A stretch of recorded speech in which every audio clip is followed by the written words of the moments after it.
Greetings, Mythics. How are we all? Yes, it's another Saturday morning. It's 10 AM, there or thereabouts. My name is Ken Boyter, and this is the Edra Tales Twitch channel. This show is called Edra Scrolls, Ramblings of a Storyteller, and this is a show where we talk about your creativity, we talk about my creativity, we talk about your projects, talk about my projects, and obviously sometimes we ramble off into different topics. If you want to catch some fantasy reviews, go over to our Bottled Imp YouTube channel. We've got over 450 videos there of fantasy goodness, fantasy film reviews, fantasy book reviews, and fantasy board game reviews.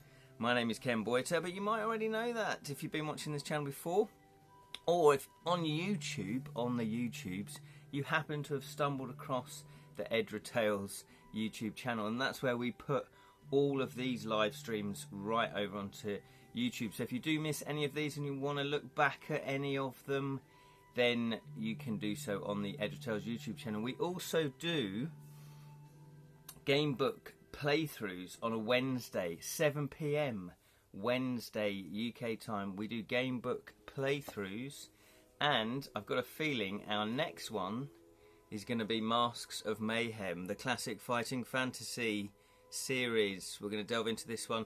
I'm not sure a lot of people have played this one, number 23 in the original. Good morning, we have people watching, hurrah. Good morning, Spell Sing, how are you? I'm good, thanks. I'm tired, but I'm good. Good golden sunset to Lee Rin as well. How are you, sir? Yes. What do you think? Have you played this one yet? Masks of Mayhem? Fighting fantasy? It's, yes, I've read the back of it. I don't know much about this one. I found this in the wilderness. And where I live, you don't often find these just out there in second-hand bookshops or charity shops. So I was very impressed. Oh, no, I didn't find this where I lived, sorry. I found this in, well, I think Sally found it, actually, when we were in a charity shop. No, it wasn't a charity shop. It was a tea room that had second-hand books in as well. Oh, Spellsing's but Mask of Mayhem, a tough one by Robin Waterfield. I knew you guys would know it. Yes, it is by Robin Waterfield. Illustrated by Russ Nicholson. So one of the best. He's such a good artist, isn't he, Russ Nicholson? Lots of instant deaths. That's what we like to hear. The Robin has obviously been influenced by Ian Livingstone then. Yeah, some really cool illustrations as well, but I won't spoil them. Well, I mean, you might have seen them already. But, yes, so we'll probably be playing that this Wednesday at 7 PM UK time. So, oh no, sorry. We are still doing Portal of Chaos. Sorry, I got confused there. Yeah, we've still got another session of Portal of Chaos, because people voted to carry on. So we'll do another session of Portal of Chaos, and then we'll go on to that next book. There we go. So, well, thank you for joining us. It's a nice sunny morning here. I can just see out of the dungeon. I can just see some little thin rays of sun coming out. That's why I'm so pale. I hardly get any sunlight. Isn't that right, Gocklesnook? Yeah, Gocklesnook's quite pale as well, isn't he? He's a pale green. It's not a dark green, it's a pale green. Will be good to see Portal of Chaos. Curious to see how it ends. Yes, exactly. It's a good story. It's well written. I'm not emotionally connected to it. So I was going to say all this at the end, but we've played 3 others in that series, all written, I think they're all written by Simon Thunderhawk, but maybe one of them was written by someone else. However, this for me is the least connected with me. Now, I don't know if that's because it's sci-fi and I prefer fantasy, or if it's just the story hasn't engaged me as much as previous stories. So I don't know if you find that, if you're just as invested in this one. I don't know, you let me know. Liren has put it, to the current Osborne books credit, although it often forgets it's also a game. Yes, that was the other problem we had with it, wasn't it? It is the most morally grey character of the series so far, with a sympathetic backstory that glues you to the conclusion of him making peace with his past to the end. Yes, now those are very good points. Always insightful, Lirin. Yeah, that whole session, you actually had about 3 decisions to make out of lots of different entries. There was a lot of, if you have this object, turn to here. If you haven't got it, turn to here. So that's not a decision, that's just, did you happen to have the object? And also, then it was just, you know, you'd read the paragraph, the entry, and then it would say, turn to 76, turn to 22, turn to 15. And again, that's not decision making, that's just following a story that's, you know, a novel that's just been cut into different, you know, put on different pages. So, I mean, and I guess that's okay-ish if you're playing it solo, but you know, when I'm live streaming it, you know, I want you guys to make decisions. So I'm late, says Jonathan. Hello, good morning, sir. I've been on Twitch since 10 a.m, but didn't tell me when you had gone live. Oh, that's annoying. Do you know what, though? We've only been going 6 minutes. You've not missed a lot, Jonathan, but that's annoying. Twitch is glitchy. Twitch glitch. They should have called it glitch. So we're just talking about Portal of Chaos and how I've not really connected to that story. Sci-fi seems to struggle in the gamebook world. Yeah, what did you get up to over World Gamebook Day? Oh yeah, that's a good point. World Gamebook Day is traditionally, I think, the 27th, is it, of August? However, I think Jonathan's planning to do stuff in November.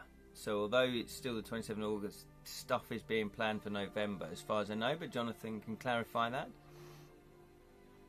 Even the Thieves Guild kids we played in previous book were more Robin Hoods than criminal proper. This is the closer itself to ex-villain. Yeah, hi Martha, good morning Martha, how are you? Corey, tried to catch that. Yeah, so there we go. So Jonathan's clarified this. 27th August is the nominal date, as it's the anniversary of the publication of the Warlock of Firetop Mountain. Oh, I see. That's why he tagged it into that one. Yeah. Ollie, Mac and I are planning a day of interviews, etc. in November. Well, that'll be fantastic. Yeah. That's cool. So, yeah, so with the Portal of Chaos, it hasn't quite connected. August bank holiday weekend has proven quite a tricky time to do full interview thing. Yes, that's a good point, because it's still roughly the school holidays, isn't it? Some schools will still be off. People will be on holiday. It's bank holiday. They'll go away for the weekend, possibly. Yeah, it's funny, isn't it, how you have to take everything into account. Yeah. So, yeah, but Portal of Chaos is not connected with me, and I don't know if it's because it's sci-fi, but I don't know if the story was engaging enough for me to really get in there and care. I don't know. Is it because you play a half cyborg? Not really, I don't know. Whereas the other ones, I seemed more invested emotionally.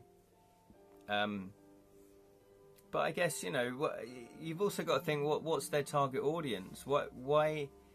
It's an odd combination, game books, isn't it? Because, and Jonathan will know out of us here more than anybody, game books are at this funny kind of hybrid stage, I guess, where yes, they appeal to kids, or that should be the primary target audience, because that's what they've always been.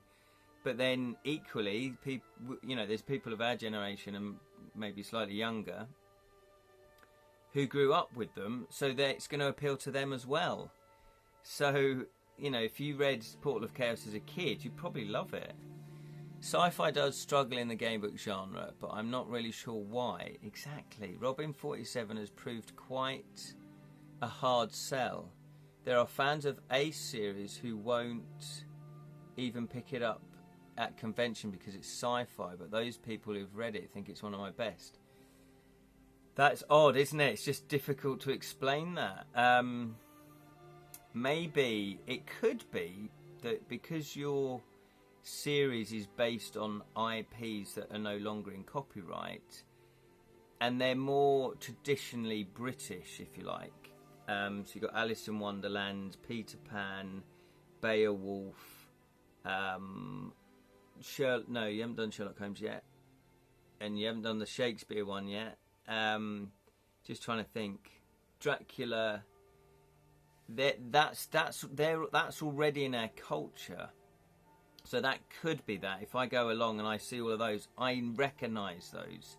Ronan 47 is a bit of an outlander, if that's the terminology you can use, where you sort of go, oh, and what's this one? And it's not as familiar.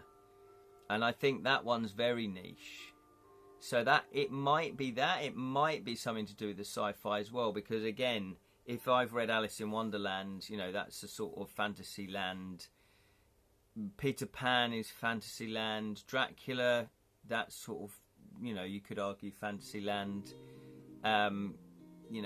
Slash horror, isn't it? It's horror. It's a horror.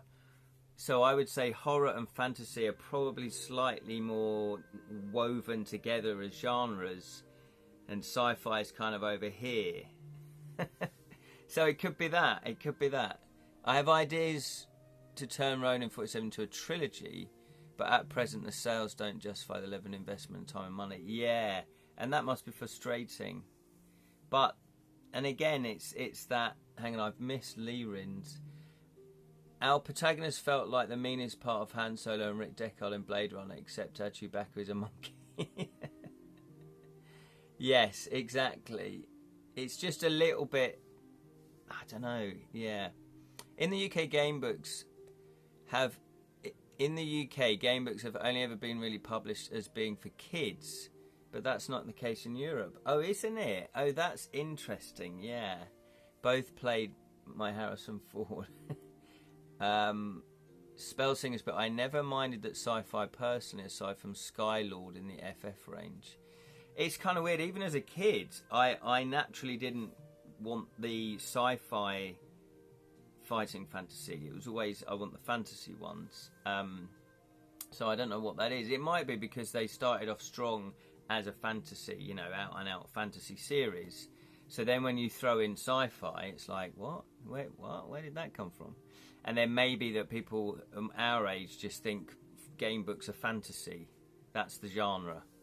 You could do a game book that's a contemporary, gritty, everyday story about you have to get to work on time. I don't know. That's a rubbish idea. Jonathan put here, I wanted to do the stories from other cultures to broaden their appeal. Right, yeah, that's fair enough. Yeah, that's fair enough. I have ideas for one based on Chinese folk novel, Slavic folklore, and Maya mythology. Now that sounds really interesting. That does sound good. I guess those would sell, but probably not as much as Alice in Wonderland. People know worldwide. People know Alice in Wonderland. People know Peter Pan. People know. Do they know Beowulf? Maybe not around the world. Maybe they do. Maybe they don't. They certainly know Dracula. Just trying to think what other ones you've done, Jonathan. But do you see what I mean? It's sort of, you've picked some really big IPs. You're going to do Shakespeare versus Cthulhu. Again, both big brands. So it's difficult. It's like, I don't know, it's like when I did my YouTube channel with Julian, the Bottled Imp. Yay, the Bottled Imp. We all know about that one. And we were doing fantasy reviews. I purposely mixed it up by doing a big IP, because that's where you get your viewers, because people are searching for that sort. They're actually searching for that. They're not searching for the Bottled Imp, because who are we? We're nobody. But they're searching for, say, Lord of the Rings book review, Harry Potter book review. They're searching for that. Whereas, but then I also wanted to do more obscure games and obscure films and obscure books, because I wanted to, to sort of bring some variety to the YouTube channel, and also to broaden people's horizons. Here's this little book that no one's heard of, but it's really cool. It's a bit like your Ronan 47. People are saying that's one of your best ones you've ever done, yet not as many people as read it. So it's that kind of thing. So I had to mix it up. So you'd like to think that people are attracted by the other ones, and then they go, oh, what's this one? But I think the Slavic folklore, the Chinese folklore, and the Maya mythology, they'll probably do well because they're of that ilk. I mean, I know nothing, Jonathan, as you know, but it feels like I'm more likely, if I like fantasy, to then read other cultures' folklore and mythology. Whereas I like fantasy, but am I going to read sci-fi? Now, I personally have read a lot of sci-fi in my time as well, so I probably would, but it wouldn't be my first go-to. If there was a fantasy or a sci-fi, I'd pick up the fantasy first. Rebel Planet, yeah. See, Rebel Planet has never really interested me. Rebel Planet, says Levin, is on the other hand, is an excellent Mission Impossible meets Star Trek Next Generation spy adventure. Well, there you go, and it's probably really good. Rebel Planet, yes, my first book purchased back in the day. Oh, fantastic. See, well, that's it. Now, it's only because you're saying how good it is that I would go, yeah, let's do Rebel Planet. But for me, it'd be like, well, we've got loads of fantasy ones to get through first. Lieberman has put, there has been a resurgence of interest in Norse mythology thanks to the popular Assassin's Creed Valhalla, God of War 4 and 5, and of course Disney's Thor series. Yeah, that's all helped it. And that's maybe another way of looking at it. They say, I've been just designing board games, and it's almost like, some people's thinking is that you look at what other things are happening in the other genres, in other mediums. So you look at what's happening, what's big in video games and publishing, and then you go, right, well, we'll do that genre, we'll do that whatever it is. So if it's Norse mythology, it's like, right, well, we need to do a Norse mythology board game. So you can think like that.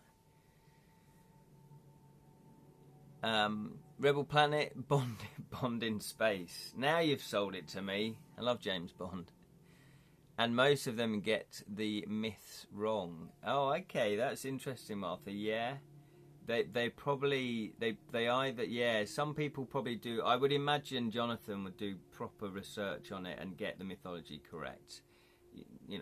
Jonathan's that kind of guy, which is good because I try to do that. When I write my fantasy, even though it's set in my fantasy world of Edra, so I can make the rules up. It's based off of, Anglo-Saxon or medieval, England, and so I try to get things correct in terms of tapping into that. So Ian also cameos, does he, in Rebel Planet, if I remember correctly, as a grocery store boss who rents out antique Star Trek videotapes in the far future. Oh, that's pretty cool. I like that.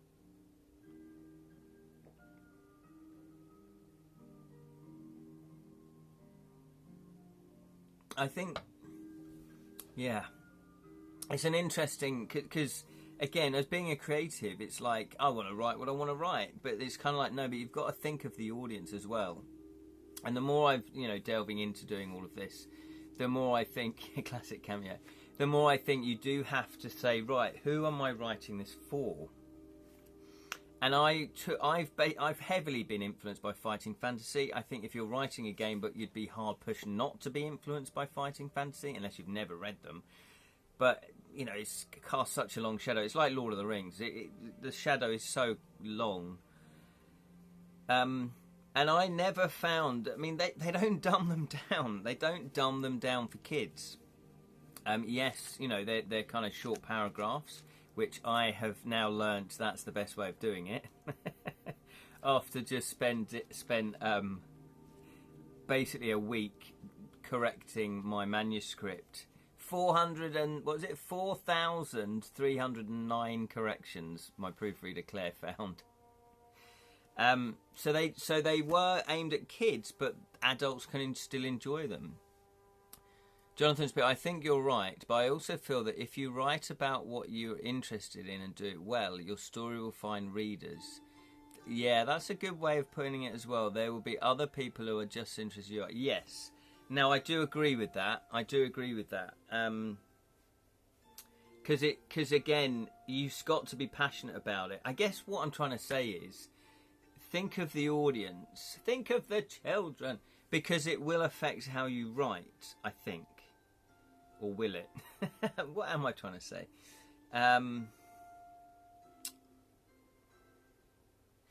I guess, yeah, you have to be...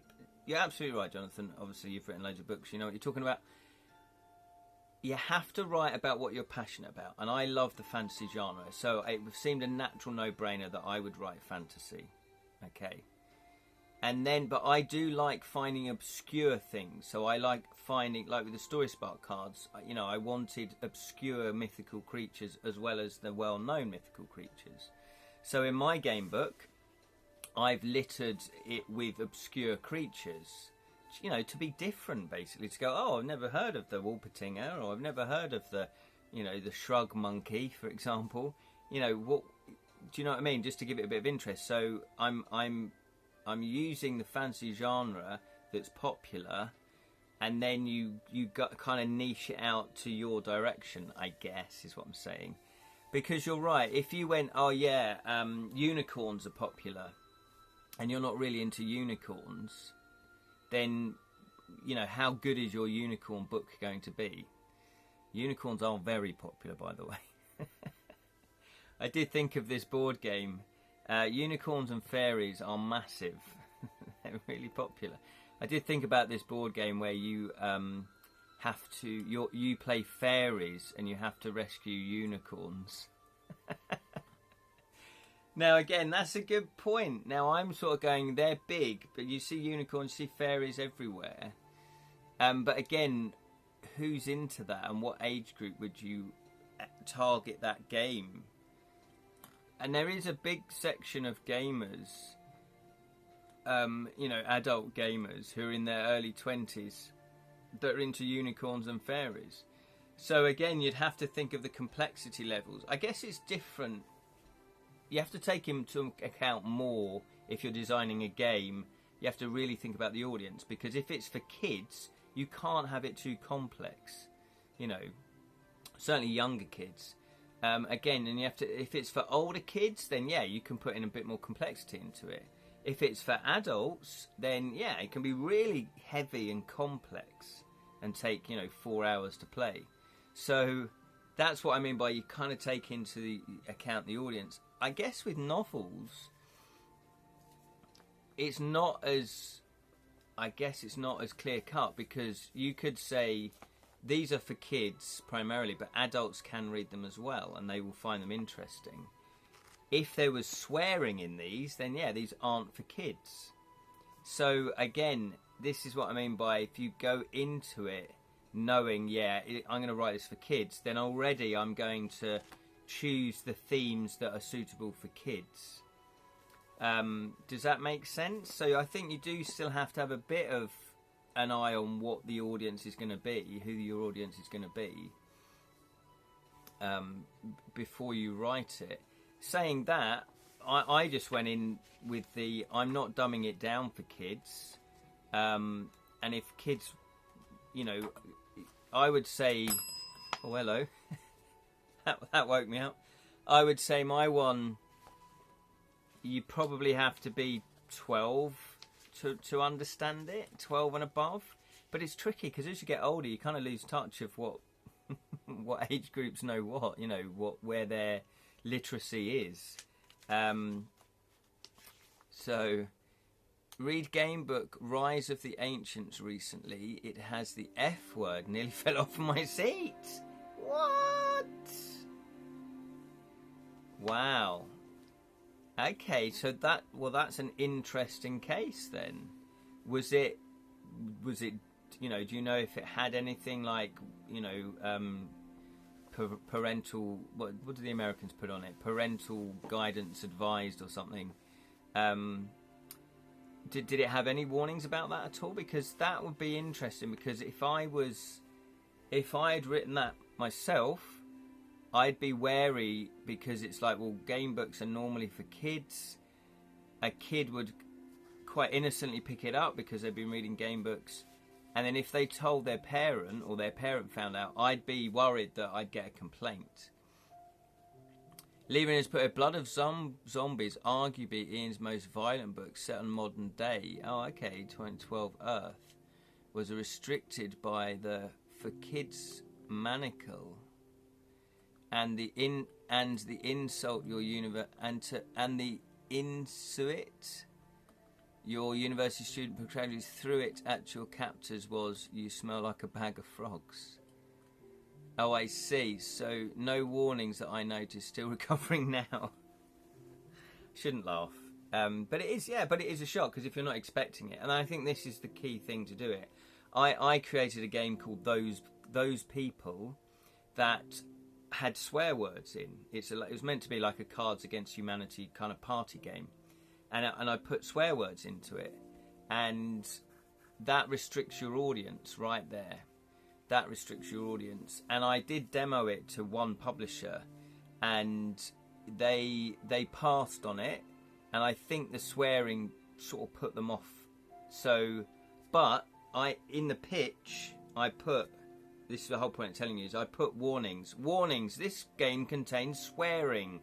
You know, if you are highly offended, put it down. This isn't the game for you, kind of thing. You know, you do it in a jokey way, but you would say, this game is for adults, like Cards Against Humanity. This is an adult game. And then that's fine because you're expecting it. Yeah, I certainly wouldn't put swearing in my game books because I do want them to be for children as well. But then I've not dumbed down. I've written, when you die in my ones, I've actually written, you know, like you die. I've written quite gory deaths, you know.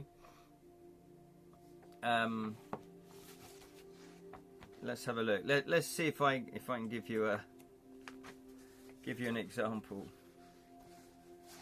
Here we go. You feel the stinking rat's sharp teeth plunge deep into your soft toad flesh, right through to your liver, breaking your leathery skin with ease, and thus avoiding your toxic poison. Blood splurts furiously as you curse the enchantress and her dark magic. To die as a slimy little toad is no way to die. A wave of shame washes over you as you feel less and less pain. Death has claimed you. I've not dumbed that down. Imagine as a kid reading that, you wouldn't be able to go to sleep. But I do think it's nice to have a bit of that in game books, because if you're getting scared but you're in your safety of your house, that's the best way to get scared, isn't it? That's why we tell these stories. Leaving's put it, and genre game books like Blood, mentioned above, require a certain nostalgia for old 80s films. Oh, okay, yeah, cool. In case of Evil Dead and Night of the Living Dead, that current kids readers might not emotionally connect with. That's true, and I don't mind that as such, because if you're an adult and you're reading that game book, like we'll probably do it at one point, then we would go, oh yeah, it's like Evil Dead, like Night of the Living Dead. Whereas if you're a kid and you're reading it for the first time, and you don't know those references, then for you it feels fresh. It's like, wow, this is what, you know. So I don't kind of mind that, but yeah, it took nothing away from the enjoyment, says Spelsing, of Rise of the Ancients, and it's still one of the best modern game books I've read. Oh, well, there we go. Well, that's great. Yeah, that's great. It might just... I think also, yeah, they've made a decision to put a swear word in there. If it was littered with swear words, then it gets a bit repetitive and a bit boring, I find. I've written a play called Dreading the Boards for Christmas, and I had put swearing into it because it's contemporary, and I put swearing where I feel it's justified. However, I did a read-through, just a tabletop read-through with a couple of actor friends of mine, and one of them said, I don't know why there's so much swearing in it. I don't like all the swearing. And I thought, that's a good point. That's a very good point. Would that alienate some of the audience for their enjoyment of it? So I'm now going to go through the script again, and I think I've already done it actually, and remove a lot of the swearing. Because it's like, yeah, is it really necessary? So, yeah. But to the book's credit, so Spelsing agrees with my, just use it sparingly if you're going to use it. To the book's credit, it plays on your nostalgia for Evil Dead by tempting your character to cut open a door with a chainsaw. with a frightened girl behind it. Here is Johnny. But punishes you with its predictable results when said frightened girl is armed with a pistol. I guess when you're writing it, you want to give people surprises as well. And equally, when you... we've got Skyrim coming on now. There we go. Equally, when you... So what am I trying to say? Yes, equally, if you've written 10 game books, and Jonathan will know this, you've written 10 game books, you must go, right, I want to do something different with this. You know, I want to play on the audience. To keep your sanity, I've got X amount of deaths in this game book. There are many ways you can die in the game book, but I like to write a paragraph about your death, because I think you've played the game, you've come, you might have done 200 entries and then you die. I want you to have a bit of a conclusion, a bit of, rather than just rather than nothing. Like if you fight a monster and you die, I personally don't like that. I want a little rounding up of how I died. Maybe I'm a bit McCarbre like that. So I've always put, if you win, the fight, turn to here. If you lose, turn to here. I've always put one of those in, and then you and then I'll tell you how you died. And so, having written a number of those, it's like, how can I make this fresh? How can I write something that every time you die, it's going to hopefully feel fresh to you. Now, equally, the good thing about a game book is not one reader is not going to be reading all of those deaths. You'd be very unlucky if you found all the deaths. Because obviously you might start the game book again and I'll avoid that death, and then you get to another death. You'd be very unlucky to read all of them. But I have made every death different, or try to explain, your world goes dark, or the darkness, envelops you, or it's like, how do you keep that fresh? Don't always mention the dark, but Lyrian is and ironically, even though the chainsaw is more iconic, a horror movie weapon, than a shotgun, Ian decided to be realistic by making the latter more powerful and effective, making the chainsaw a joke weapon that actually slows your character down as well. Cheeky Ian. Yeah, no, that's a nice touch, actually. He's thinking about the real world there. Because a shotgun, probably, if you're in a zombie-filled place, a shotgun is probably more preferable. Although it's got its downsides, because you have to load it after 2 cartridges, after 2 shots. But you'd probably prefer that, because, it's a ranged weapon. You wouldn't want the zombies getting close to you. Using a chainsaw must be horrible. Nobody would want that. And it would slow you down. So, yeah, I like that touch. That's the thing with game books. How do you do movement and time? Whereas in a board game, you can, movement. You can restrict movement in a board game very easily, because that's one of the main things in a board game. Not all board games, but you can have movement, and you can indicate that with spaces on the board. And therefore you could, if you pick up the chainsaw card, for example, it would say you can now only, you can't move as many as the die roll indicates, one less, and you can restrict it that way. So I don't know how it would slow you down. But anyway, if he's found a way, that's brilliant. So there we are. So that is the, it's an interesting topic, game books.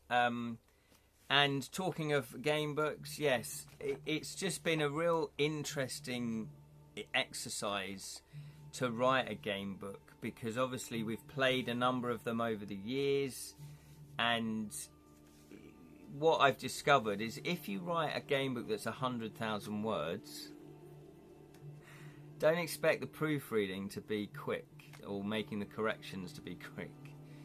Jonathan put it, I definitely like to mix things up when writing a game book. Yeah, absolutely. However, it can become a rod for your own back, as with the one I'm currently trying to finish off. Yeah. Ah, that is... I feel your pain there.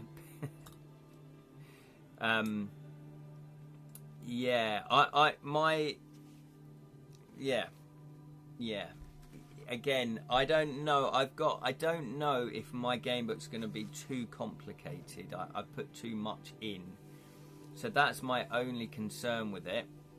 However, Julian, Babel_17, he's playtesting at the moment, and he thinks it's not. And other people that have playtested it, they haven't really mentioned that, so I'm okay with that. However, I just wonder if kids might find it a bit complicated. But again, kids are very, kids are intelligent, so probably not. I don't know. It just all depends. But yeah. So, but when I'm going to write after this one, I'm writing our joint one, which is called The Rat Wife of Sleepy Eye, and it's going to be a tale where you play a rat wife.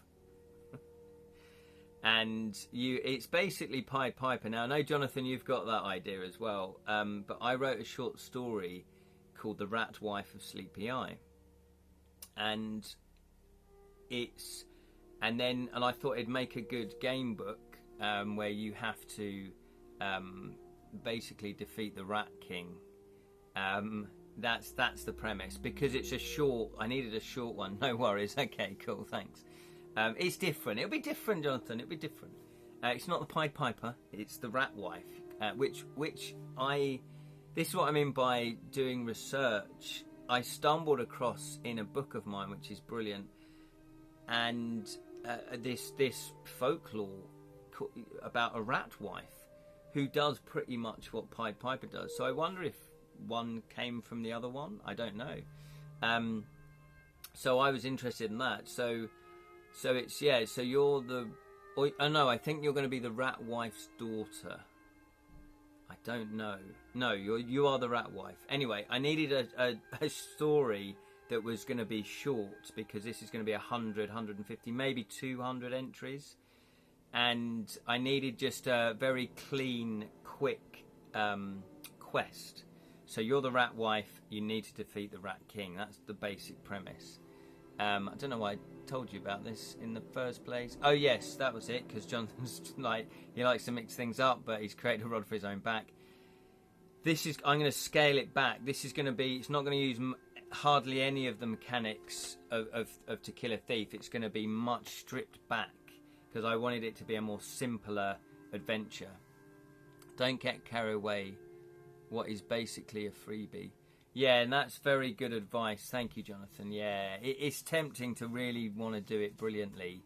I will do it brilliantly, obviously, but yes, you're absolutely right. I'm going to strip back the mechanics of this one, and use because I've got sleep encounters where a paragraph will just say, you're going to bed now. Oh, there's a sleep encounter. And then you turn to the back of the book, you roll a d12, you roll 2 d12s, and then you find out what happens.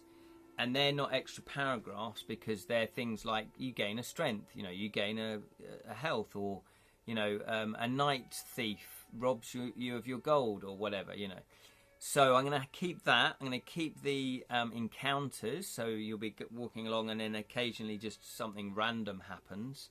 And again, you roll 2d12. So I'm going to keep that, and then I'm going to keep the system of the, my naming system of what the strength is called and all of that. So let's have a look. Yeah, your vigor, metal, fettle, allure, and fate. And I'm not going to have experience either. So the other thing I have in here is experience. So I have experience points, that when you beat a creature, you gain an experience point, and then you can cash that in to, when you have a certain amount, you can cash that in to upgrade your character. I won't have that. And that's probably what I'll keep. The other things is I've got core stats for your character, but equally, I've given you extra stats depending on what character you're playing. So this first book, you're playing a thief, so you get the lock picking, the sleight of hand, you get stealth, dexterity, that kind of thing for tests in the game book. But for the mini one, you're not going to get that. You're just going to have the core values. So I know what you mean, Jonathan. So thank you for that advice. Because, you know, you're probably like me. You want to do everything to its perfection. Leland's put in, now that you mention it, the gradual stat gains is a lot like our Osborne sessions. Yes. Yeah. Yeah, that's in effect what I've put in. The main way you gain experience for my one, absolutely, but time is money too. Yes, it is. I spent probably 4 days going, don't do as I do, do as I say. I know, Jonathan, I know. I said this to Sally the other day. I said I'm putting all this time and effort into all these projects and I'm barely earning any money from them. But she said, you know what though, you're putting the seeds, you're laying the seeds in the ground. And so eventually, you know, like Guildlands, yay. We had some really nice reviews of Guildlands recently, so that's been brilliant. Most reviewers are giving it a 7.5 or an 8, which is fantastic, out of 10, by the way. So, yeah, Tom Vassell, the Dice Tower, they gave it a seal of approval, which is fantastic. They've got 2 awards, seal of approval and seal of excellence.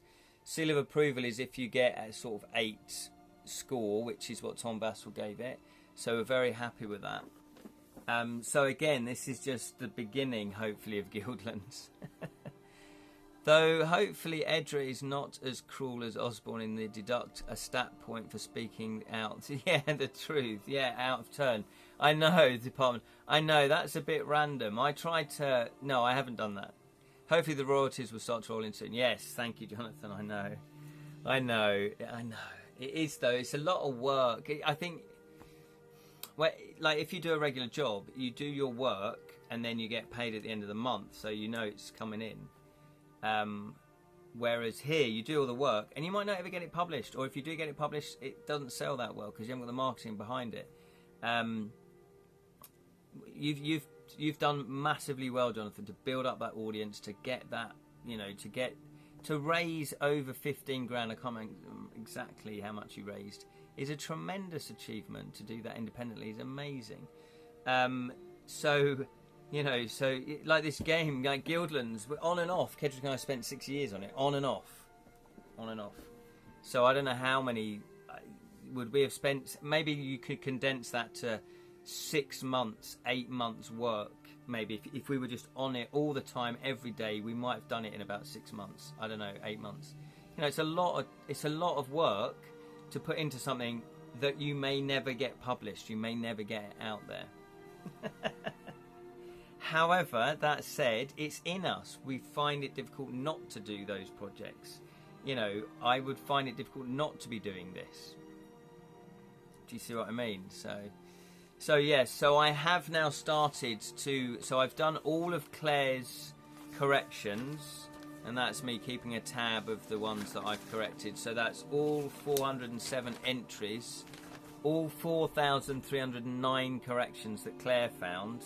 And now I'm going through Sally's corrections, which is still taking time, but not as much time because there's not as much to correct. Because Sally... It's really interesting when two different people have proofread the same manuscript, because Sally is finding stuff that Claire found, but also finding a few other little things as well, which is great because it means that might have slipped the net previously. But equally, Claire found stuff that Sally didn't find. So it's kind of like, it's like having two nets to weed out the mistakes. So so it's but it just takes such a long time. I am now on entry. Where did I get to? 80. I'm now on entry 80, is that right? Yes, entry 80, or 81. I think I've done entry 80. So I'm on 81 out of 407 of Sally's proofreading. So, yeah, this game book has taken me a year to produce, which I was shocked. I didn't think it would take me this long. But during all those years of development, you would have been constantly revising your ideas, so the necessary part of the process. Yeah, that is a brilliant point. Yeah, it just takes this long. Things just take this long, especially if you're not working on them full time. I couldn't work on the game book for a number of months because I was working on Guildlands. I was trying to do it, and I was, mixing it up, but then I went off for 3 weeks. I went off to Gen Con to promote Guildlands and demo Guildlands. Then I went on holiday, for 2 weeks. So it's like I've got to have a holiday, I'm trying to finish the writing this weekend so I can print it next week to proofread and muddle up. Yeah, well, that's fantastic. Well done. Keep going. How many words is it? Is it another beast? Is it like Dracula? Jam is here. You've just tagged in his home. Hello, darling. Mwah. Mwah. Yeah, is it a long... No, it's going to be about 50k. Yeah, that's... You're the sensible one. Yeah, my next game book will be about 50k. It's ridiculous. I did 100,000k. I didn't realise. My story was too big. Shades Reverse Credit is 90k. Oh, I see. Oh, your next one is going to be shorter. So your next one's going to be about 50k. Yeah, Shades Reverse Credit is 90k. Exactly. So 90k. Yeah. What you don't realise is... Well, what I didn't realise is you've got... Dracula was 160,000.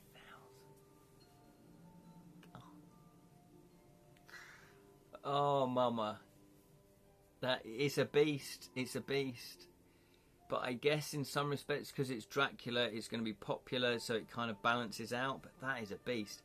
So not only do you have to come up with the idea, you have to come up with the plot. This is the thing. You have to come up with the plot. Then you have to come up with the branching flow chart, which took me about 2 months.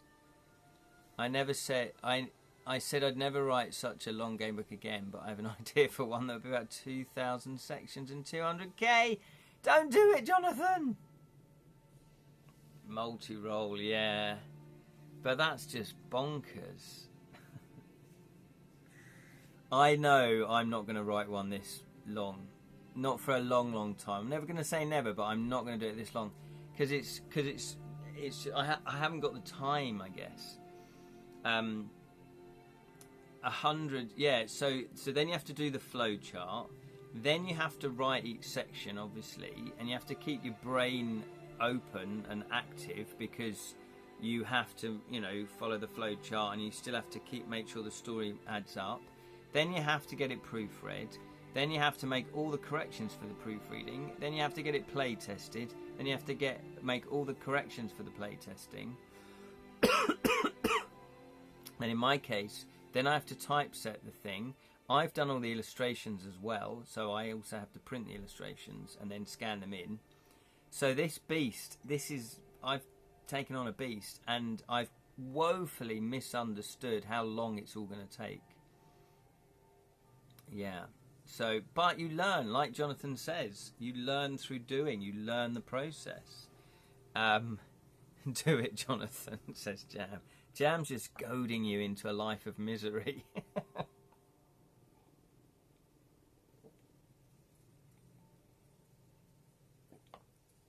I wish I was more like James Orquette, where he started off very sensibly.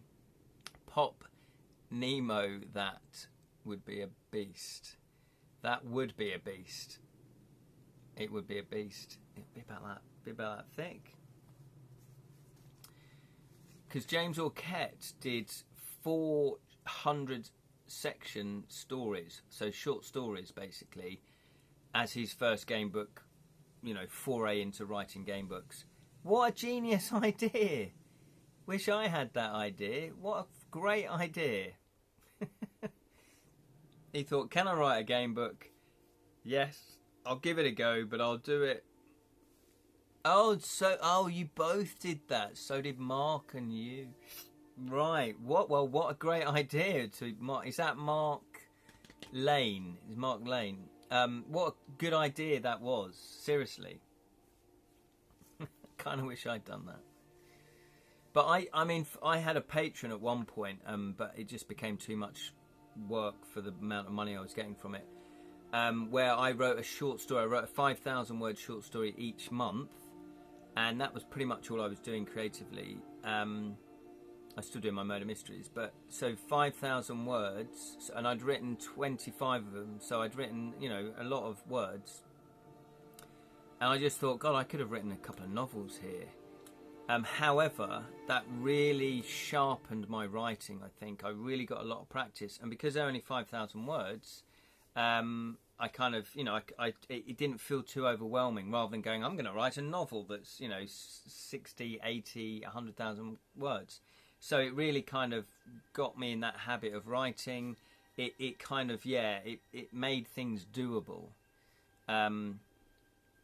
So I guess by writing short ones first was probably the more sensible thing to do. Lirin has put here, Eureka! Since they say write what you know and what you're passionate about, how about a detective mystery where, as a medium, you piece together an entire mystery of Gothic mansion family's past by inhabiting and reliving the memory of each suspect? Well, that's not a bad idea, Lirin. Yeah. I have tried to come up with an idea to involve the supernatural and being a medium. However, the problem with that is that you could still do it. No, you could do it, but I've never come up with something. The thing is, though, you'd have to go down the more Gothic horror, super paranormal route to make it exciting. Because the reality of doing what I do, psychic mediumship, is not overly exciting. When I give a reading, I basically tune in to the spirit world, and then I ask for their loved ones to come forward. They'll come forward, and 9 times out of 10, they're just lovely people that come along and say hello, and then we just chat. We just have a conversation. So it really isn't like, the cups fly into the air and the lights flicker. Sometimes the lights do flicker, but like the everything, whoa, and witches fly around cackling. It's just not like that. So I have to get away from what actually the reality of it is, and you go down the more Gothic paranormal type stuff that people have written before. So I like that idea. Although it kind of sounds like Joseph Daniels' book that we did. Can't remember what it was called now. The Manor, the Craven Manor. But you're not a medium, so I'd have to. If I was doing it, I'd have to do something that was different to that. So you take something that's known and then you put your own spin on it. But yeah, that's a possibility. Lyrian's put in, not quite multi-role, but it's one where the medium's ability to piece together an otherwise esoteric past comes into play. Yeah, I guess you could set it where you are a medium.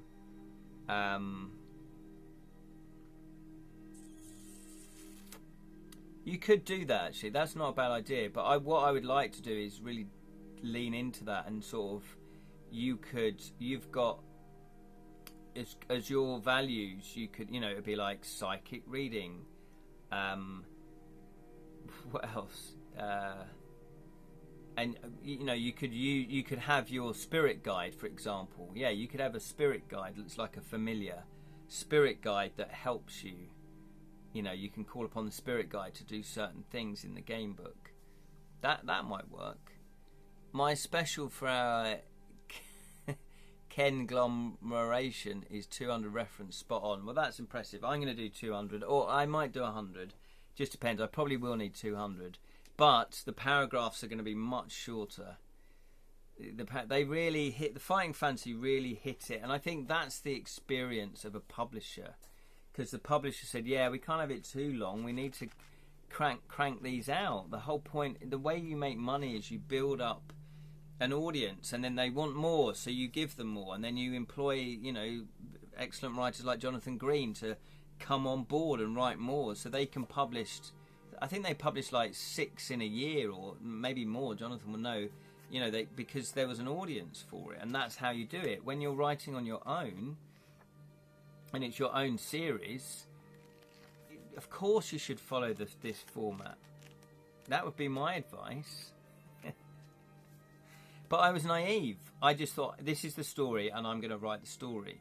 And then when I cottoned on, I was like, no, of course, they didn't write long paragraphs. At its height, it was one book every 2 months. One book, so that's what, 6? One book every 2. Yeah, that's 6 a year, isn't it? Is my maths that bad? So I realised, I can't write long paragraphs, and that for me was because I had been written, I'd written short stories. I'm halfway through a 60,000 or 80,000 word novel. That was the throwback to then. I was still in that mindset. And then as I got out of that mindset, the paragraphs became shorter and shorter, and you think, yeah, this is how to do it. When I started writing for Fighting Fantasy, it was 3 books a year. See, that's still impressive. Well, you've written 3 books a year. You've written 3 books a year, but yours are much bigger than Fighting Fantasy.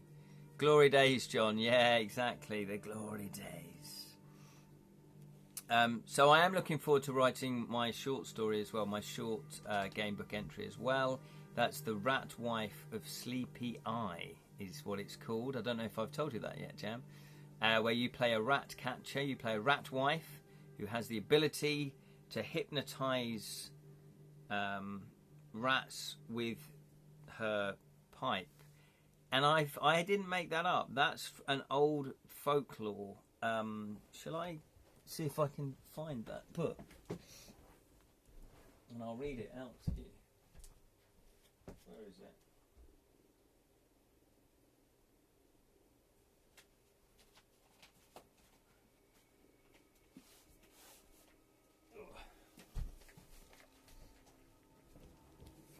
Oh, I don't know if I'll be able to find it, but it's from this book anyway. One of the best books you would ever buy.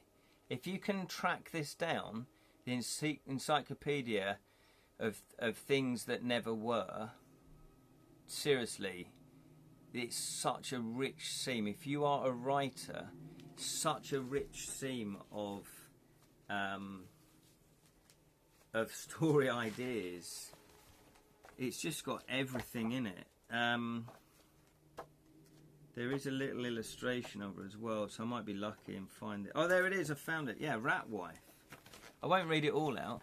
I feel smug now. I've produced 3 this year. Well done, Jam. That's amazing. That's really good. So, Rat Wife. So there's her little image. That's her face away carrying rats. Rat Wife. Rats are possessed of such cunning and cruelty, nefarious industry, and gang instinct that they are historically supposed to be related to the human race.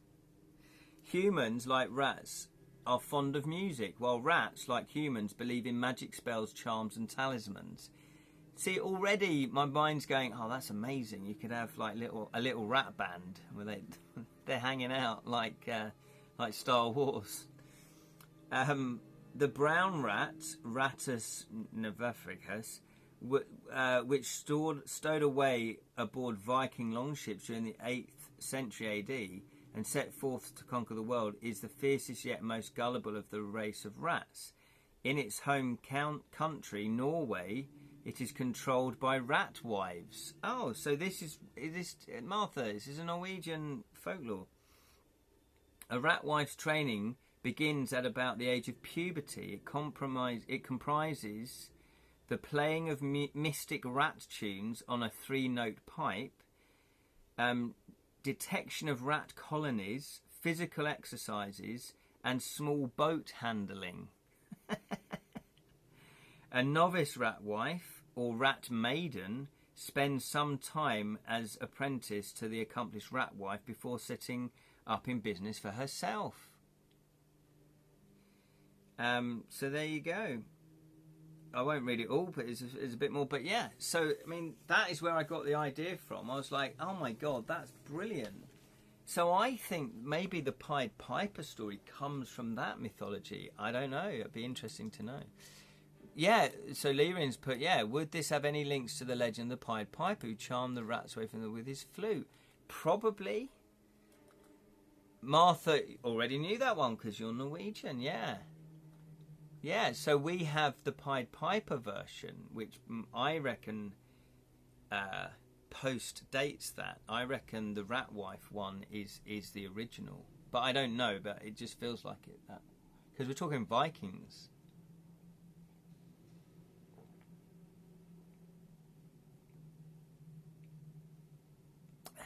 Nice cup of tea.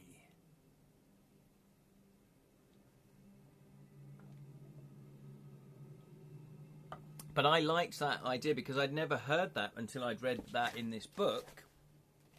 And that's what I mean by writing something that's familiar, but you put a twist on it. Well, I didn't put the twist on it, I just found it. But, you know, so people go, oh, it's like Pied Piper. Ah, but it's not. It's a slight difference.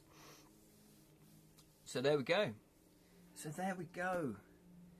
Well, we've been chatting now for an hour. I was going to talk about other things as well, but game books seem to be where my head's at the moment. I can talk about other things another time. I've been, as well as doing my proofreading, so as well as proofreading this, or making the corrections, I did spend a day cutting out a little murder mystery game that I've been working on. I'll just quickly tell you about this. And I've been making the prototype. So these are the cards that you'll use. I know, funny shape, huh? Funny shape. And you've got different suspects. And it's basically, and you've got different murder weapons.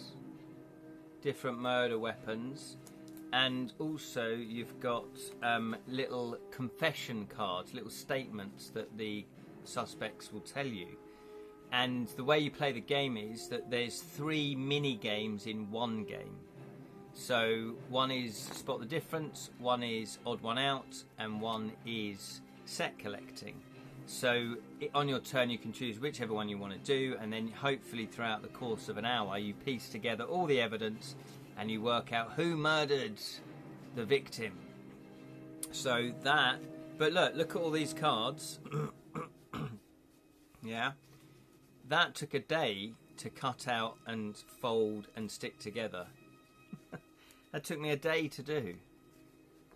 It's crazy how much how much time goes into things. So there you go. So I have playtested the game twice before.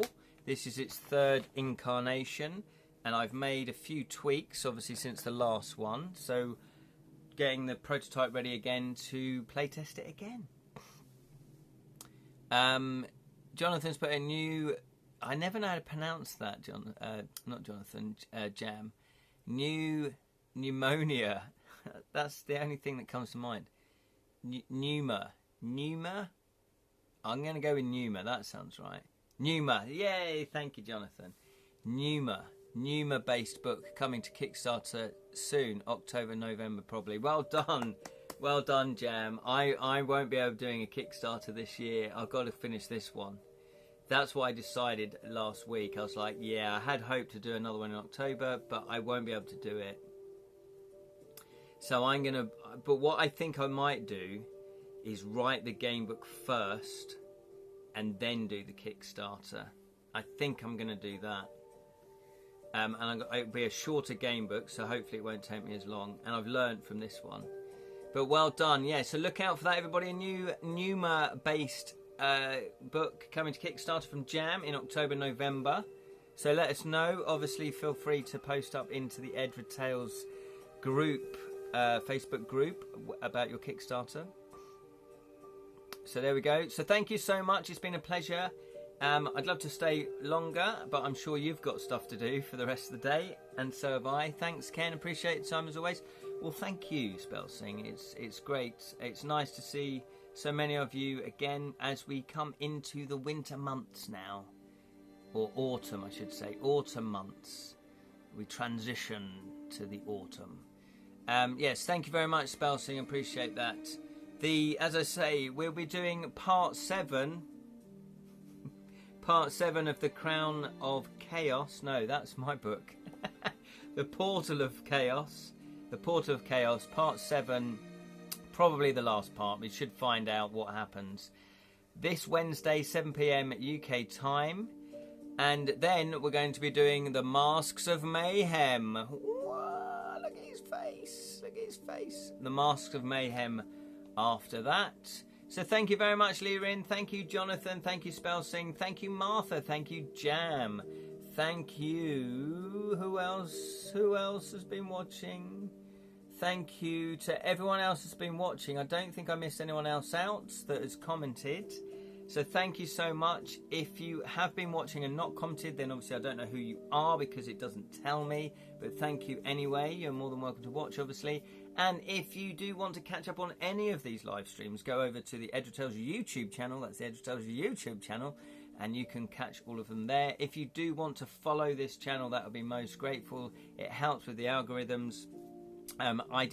So when I go live, when you first click onto Twitch, it shows someone else broadcasting it just as an advert. And they had something like, I don't know what it was, 5,000 views, 5,000 viewers. And I thought, that's enough to be depressing. 5,000 people. The problem with that, though, is that there's no way you'd be able to read all the comments. So it'd be a less personal experience for you. So let's, But it would be nice to have a few more. But anyway, that's all. Take care. Thank you so much. See you Thursday morning. Hang on. What's happening Thursday morning? Who are you saying that to, Lirin? Oh, Thursday. Of course. Yes, it's Thursday. It's your Thursday morning. Yes, of course. I thought I had to be somewhere. I was thinking, I can't make that. Yes, the game book. It's Wednesday evening for us. Yeah, I was thinking, I can't make Thursday morning. I'm busy. Thank you so much. I will see you Thursday morning if you are Lirin. Everyone else, it's 7 p.m. UK time Wednesday evening. Thank you so much. And remember, may your thieving never be caught. Ever. Don't get caught thieving. That's in the game book context. Take care, everybody.